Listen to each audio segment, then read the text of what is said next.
Hey, how is everybody doing? So, if you have ever watched any of my videos or attended any of the classes that I've taught or been a part of, you know that I love to talk about the reason behind why we do the things that we do, our motivation for switching out products, and what the toxins in those products can do to our bodies. Like, what is the reason that we want to stop using the things on the store shelves and use something more natural?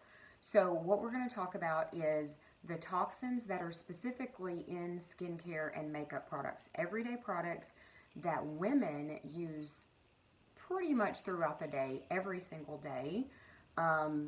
Small percentage of an exception to that rule. Some of us don't do a whole skincare regimen.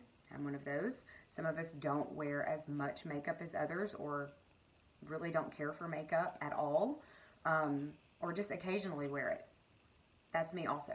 So a lot of people that are in my position think, okay, well, maybe this isn't important. This isn't something that I really use a lot or care about. So why should I worry about the ingredients that are in them? Well, the reason is because we're exposed to so many toxins, and these things bioaccumulate in the body, in our tissues, and they cause very, very real issues with function in the body.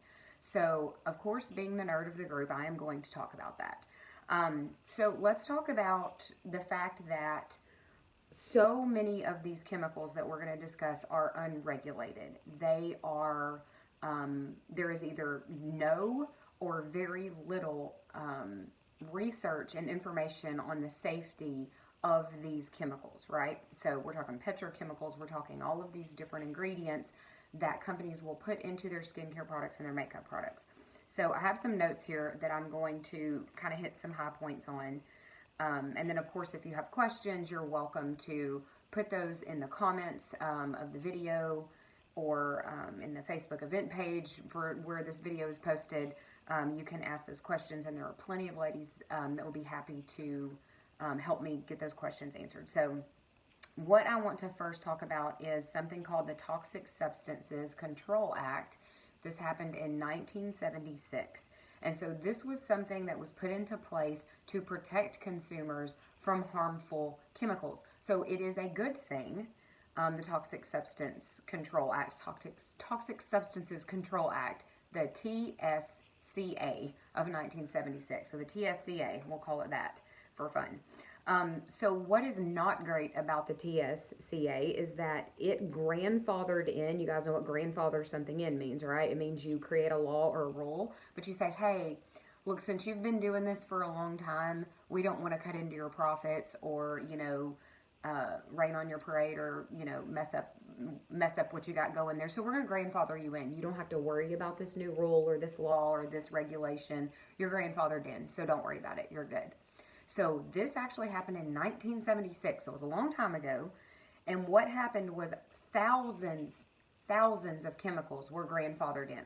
So if you had a company that created cleaning products or solvents or car parts or plastics or furniture, whatever, you had something that used chemicals, you were a company and you produced something, there were thousands of chemicals that were not on that list of the TSCA. So that legislation basically said, we're going to protect consumers, but here's a list of thousands of chemicals that if you're using these already or you want to use these aren't included in this legislation. There's very little information on these chemicals and long-term use of these chemicals and bioaccumulation in the body and the health and toxic effects. So hopefully I have sufficiently laid the groundwork for that. These chemicals, like I said, have either never been tested, or there is very, very limited data on their safety, especially long-term use.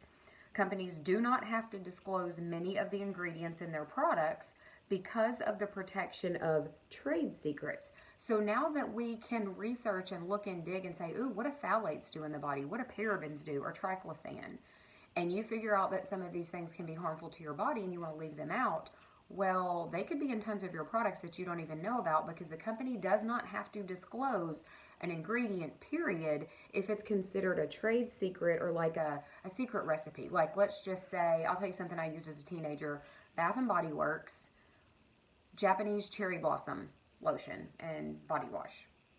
So Doesn't matter if you bought it in 1990 or you buy it in 2021, Japanese cherry blossom is going to smell the same, look the same, have the same chemical makeup across the board because it's their trade secret. It's their secret recipe.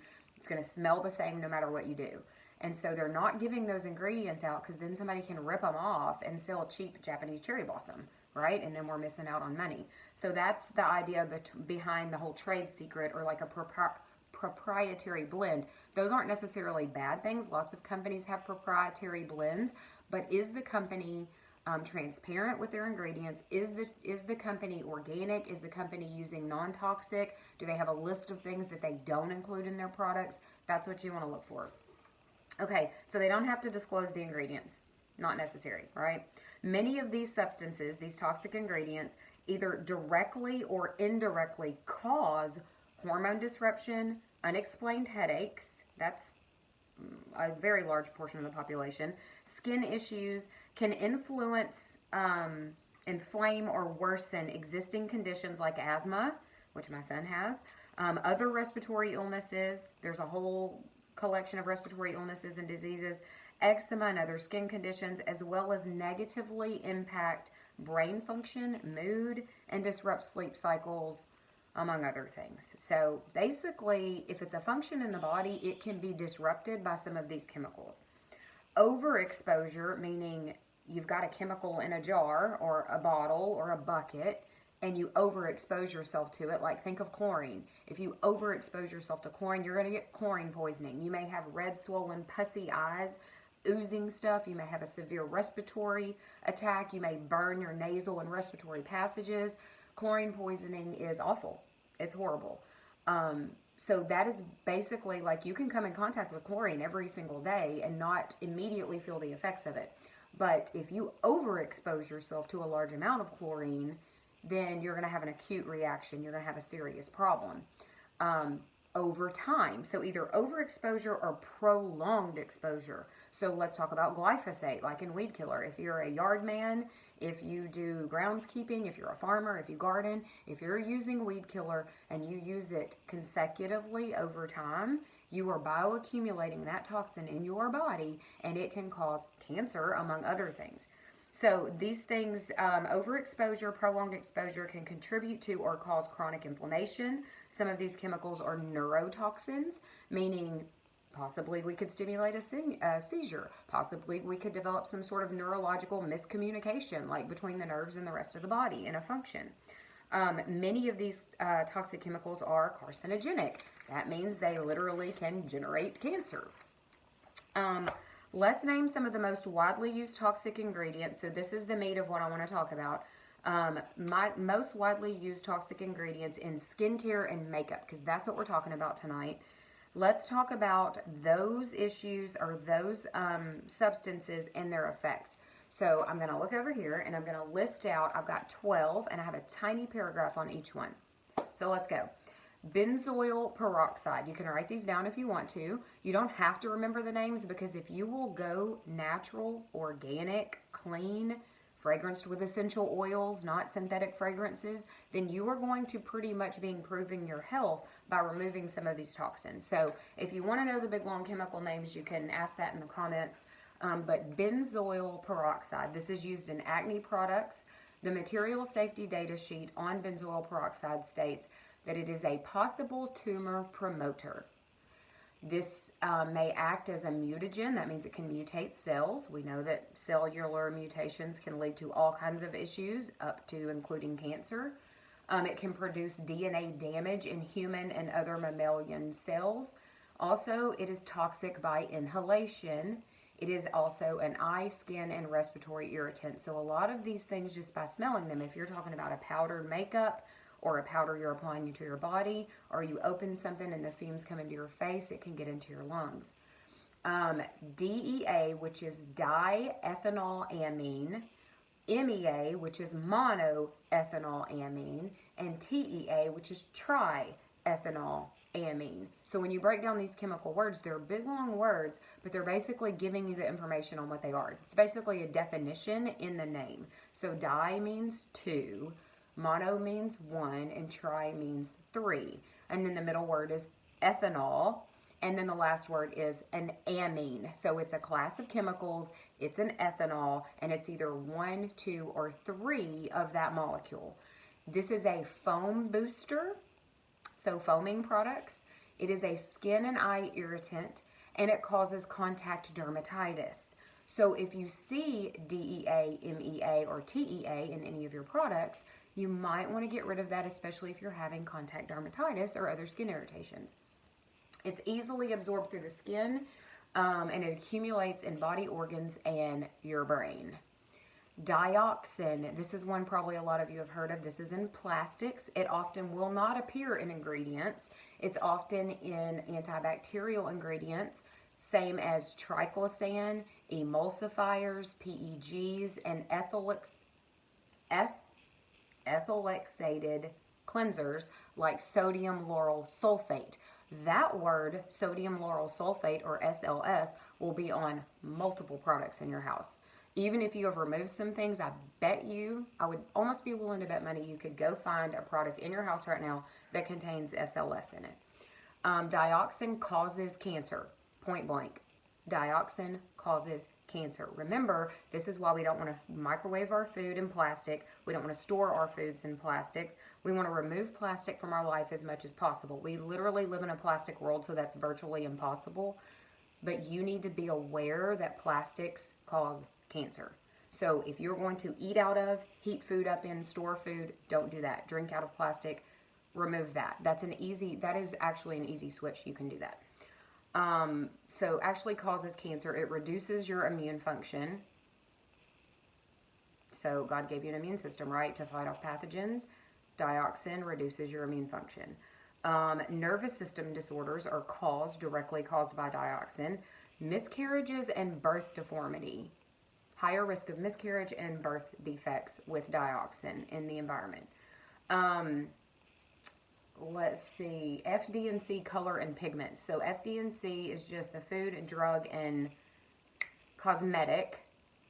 That has to do with government legislation as well. And again, similar to the Toxic Substance Control Act, legislation saying, here's some things that we're saying are safe and they're regulated. We're telling you, here's the amount you can put into the products and use this chemical. And then some things were grandfathered in. So with colors, you're going to be really careful. So we're talking about makeup tonight too.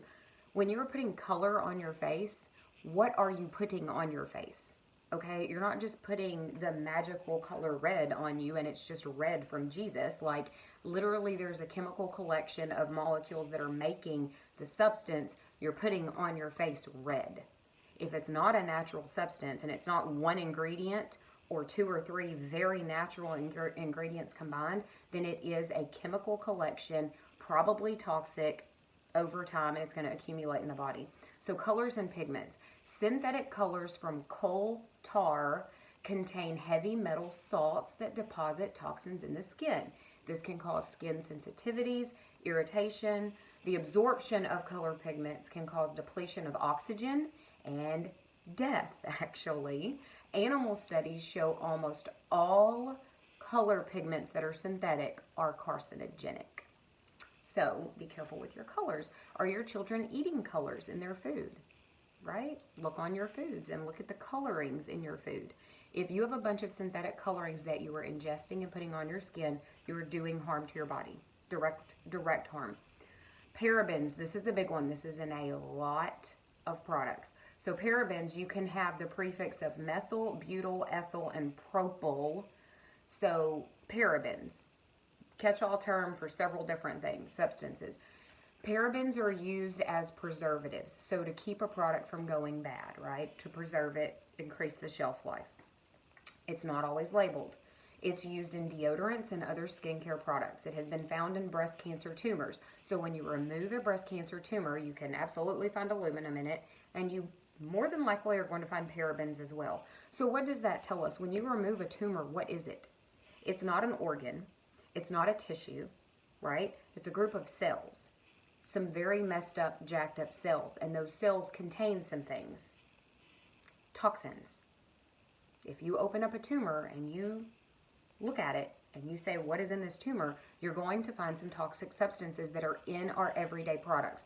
I don't know how more how much more plainly that can be stated. That if you open up a cancerous tumor and it is full of some of these things that we should be avoiding, then why would we not avoid them? Because it's easy to do. Parabens have been found in breast cancer tumors. They may contribute to sterility in males, so fertility issues, men and women. It's not because something's wrong with you and God made someone's body to have babies and made your body not to have babies and you have a problem. The problem is we are poisoning ourselves and we are disrupting function in the body. So can contribute to sterility in males, hormone imbalances in females, and early puberty. That's a whole different video that we could talk about for hours. How much younger children are going through puberty and having issues with their sex hormones earlier and earlier. PEG, this is a big one, polyethylene glycol. I want to say PEG was the chemical that Aaron Brockovich fought against. I could be wrong, so correct me if I'm wrong, but I feel like it was PEG. Or maybe I'm thinking of the company name was an acronym. Anyway, it's made by ethyloxating, that weird word again that I cannot pronounce. I can pronounce some chemical words. I have trouble with that one. But it's made by ethyloxating propylene glycol. Dangerous levels of dioxin have been found as a byproduct of that process. So in creating PEGs, we produce dioxin. PEGs are in everything, including personal care, baby care, and sunscreens. So baby products contain PEG. Next is phthalates. This is another big one. It's found in many products in skincare and makeup. It's usually not listed as phthalates on the labels, but sometimes it is. Health effects include damage to the liver and kidneys. Why? Because the liver and kidneys are trying to get it out of your body, and they have a very hard time. If it's not something recognizable, the body's like, what the heck do I do with this? How do I get this out of me? So you might see rashes, you're going to see all kinds of crazy symptoms, and you can't figure out why. You go to the doctor with your bag of symptoms, they put you on a pill, and you don't get better. Or you squash the symptom, but the cause isn't addressed, so it comes back, or something else develops. Again, going off on a rabbit trail, that's another video. So we're causing damage. Phthalates cause damage to the liver, kidneys. Also causes birth defects, decreased sperm counts, and early breast development in girls and boys. That's phthalates. Propylene glycol, we said polyethylene glycol a couple back. This is propylene glycol, or PG, and butylene glycol. These are petroleum plastics. So the petrochemical industry, we are using petroleum to create all these different chemicals that we're putting in every single product that we use every single day. And they're killing us. They're poisoning us. So petroleum plastics. The EPA considers PG so toxic that it requires gloves, special clothing, goggles, and disposal by burying. The EPA warns against skin contact to prevent brain, liver, and kidney abnormalities. So the Environmental Protection Agency actually says when you dispose of this, please bury it 6 feet under. It's that toxic. Don't touch it. Wear gloves and goggles and special clothing. But you can put it in your skincare and your makeup. No big deal. In certain amounts, they say it's totally fine. Sodium lauryl sulfate, which I mentioned in another little section, and sodium laureth sulfate. So SLS and SLES. This is used in car washes, garage floor cleaners, engine degreasers, and 90% of personal care products that foam. So foaming face washes and things like that. Causes eye damage, depression, labored breathing, so it's affecting respiration and oxygenation in your cells at the cellular level, diarrhea, skin irritation, and death in toxic amounts. Sunscreen chemicals. So in our sunscreen, this is super important. Sunscreen is a big one. That's one that it took us a while to switch out and be able to handle with my son's skin. But Young Living now has their mineral sunscreen, and it is amazing. I love it. It is great. So chemicals in your sunscreen. So if you think you have a natural sunscreen, look at the ingredient list and see if you have any of these listed. Avobenzone, benzphenone, I can't say this word again, ethoxycinnamate, ethoxycinnamate, something cinnamate, PABA, P-A-B-A. These are commonly used ingredients that are known free radical generators. So they create free radicals in the body. Free radicals do damage. They cause oxidation in the body. very damaging to your cells. So all of these ingredients are known free radical generators and are believed to damage DNA and or lead to certain cancers. And then the last one I wanted to mention, which is the big one, in my opinion, is triclosan. I mentioned this one a couple of times. This one is a synthetic antibacterial ingredient. So we have lots of antibacterial oils. We have lots of natural products that can cut bacteria and that help with the terrain of the body to build immunity, to ward off pathogens, right? We have that. But no, we have to go in a lab and create something synthetic that is also toxic. So triclosan is highly toxic. The EPA registers it as a pesticide.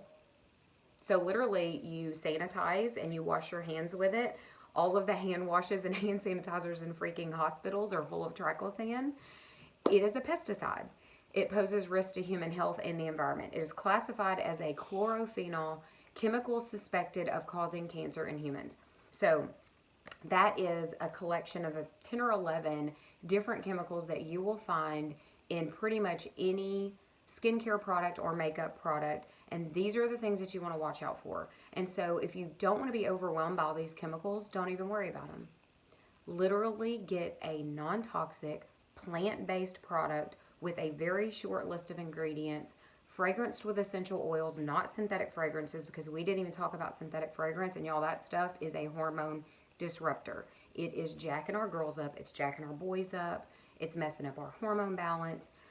So you want to avoid synthetic fragrances. If the word fragrance is on your ingredients list, get rid of it. It should be fragranced with lavender essential oil, ylang ylang, rose, all these different beautiful oils that we have that smell amazing that God gave us as fragrances. So watch out for these chemicals. Make the switch. Young Living has everything you need. That's what I've been using for 7 years. You're going to hear from some more people tonight talking about some different products, different skin types. They're going to go into all the details. If you like all the girly skincare stuff and the makeup, then you want that information. So I hope this was helpful to you. I hope it blesses you. And I'll see you guys again soon. Good night.